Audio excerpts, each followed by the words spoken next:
En febrero, recién cuando asumió Obama, asumió en febrero, creo que fue el 2004. No, ¿cuándo fue pero por ahí. Apenas asumió en febrero. En octubre le dan el Premio Nobel de la Paz. Prácticamente no había hecho nada Obama. Y yo me acuerdo que el documentalista Michael Moore... Por eso se lo dieron. Claro.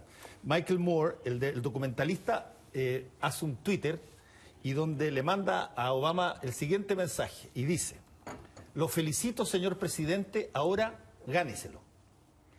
6 años después, ¿sienten ustedes, y le pregunto al invitado y también a ustedes, ¿sienten ustedes que esto es algo que puede ser eventualmente carne de Premio Nobel de la Paz o es demasiado prematuro hablar de cosas de eso?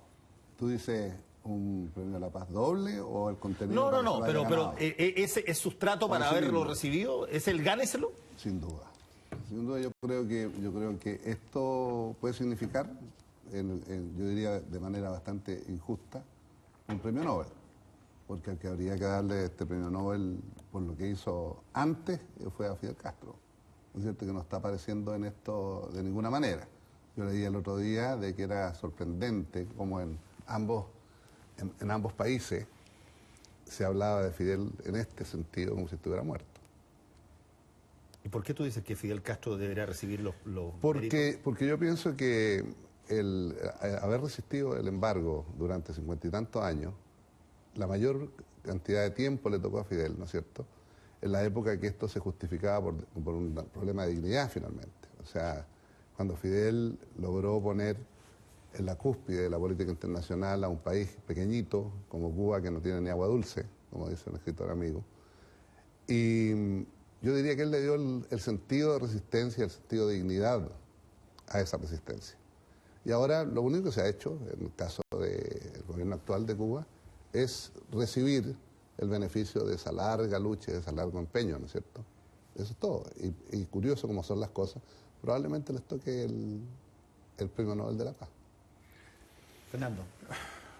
No sé si vamos a tener aquí una diferencia más, porque no sé hasta qué punto estos 50 años o más que Cuba ha estado en esta situación hablan de dignidad. Yo creo que hablan de pobreza para el pueblo cubano. La pobreza nunca ha sido digna.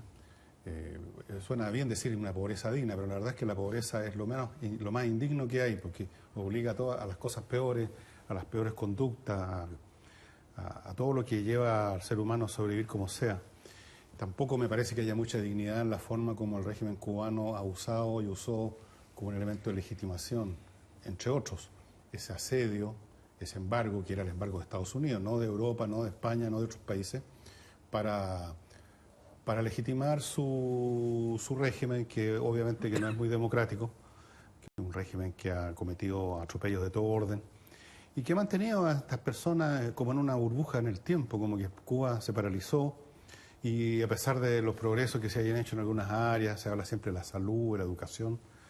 Obviamente un régimen centralizado puede asignar recursos como quiera y puede obtener algunos triunfos locales en algunas áreas, pero en general como sociedad, como economía, claramente Cuba vivió primero de la caridad de la Unión Soviética y luego estaba viviendo también de los regalos de Venezuela. Acabadas ambas cosas, Raúl Castro, que es un hombre que me parece muy realista, empieza a desarmar este asunto poco a poco, empieza a abrirlo y ahora termina esto, o termina el principio del fin o el fin del principio, no sé, con este arreglo con Obama, pero en toda esta historia, que es muy interesante desde el punto de vista político, yo no veo dónde está la dignidad. Me gustaría saber lo que decía Ampuero, cómo lo vivió el pueblo cubano, dónde está la dignidad de ellos. Por eso me suena mucho discurso, Max. Los gobiernos, los líderes, los autócratas especialmente, como lo ve uno con los discursos, por ejemplo, del coreano, se arrogan la representación sentimental incluso del pueblo y determinan cuáles son los sentimientos que están teniendo.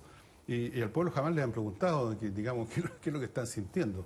Habría que ver si fue tan digna esta pobreza, tan prolongada, esta situación de estancamiento en tantas cosas, este haberse metido como en un callejón sin salida por más de medio siglo, una sociedad completa de medio siglo así.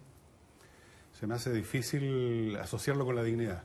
Puedo asociarlo con muchas cosas, pero con la dignidad se me hace difícil, Max. Pero es una cuestión subjetiva, por supuesto. Claro, lo que pasa es que hay dos momentos, Fernando. Hay un momento que yo te diría que se acaba con el fin de Europa del Este, con el fin de los socialismos reales, por decir así, donde Cuba entra en un periodo de lo que se llamó el periodo especial, donde no tiene ninguna ayuda, ¿no es cierto?, de sus antiguos aliados. Yo creo que en el periodo de la Guerra Fría, tú me tenías que conceder de que habían razones de sobra para entender que Cuba era un país agredido permanentemente. O sea, más allá de que hagamos un análisis histórico de las conveniencias o no de lo que sucedió, yo diría que era plenamente justificado la resistencia de Cuba como un país pequeñito que tenía un asedio gigante de un país enorme como Estados Unidos, ¿no? Y cerquita. No cabe duda, o sea, cuando tú lees los papeles desclasificados del Senado de los Estados Unidos, a un país que lo atacaban, que le crearon una insurgencia artificial, que lo trataron de invadir militarmente en el año 62 con el auspicio y el auxilio y la participación de Estados Unidos. Y después de eso trataron de hacerle atentados a sus líderes, específicamente a Fidel. Hay, fíjate, centenas en los papeles del Senado de los Estados Unidos reconocidos de actividades de ese tipo contra Cuba. Entonces, cuando yo hablo de la dignidad me refiero a eso, de no haberse dejado avasallar en esa época.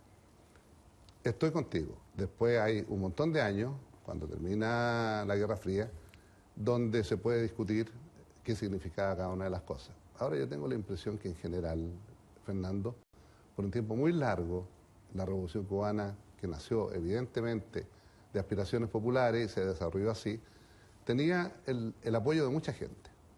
Y me imagino que de la mayoría del pueblo cubano. De otra manera no se habría podido entender.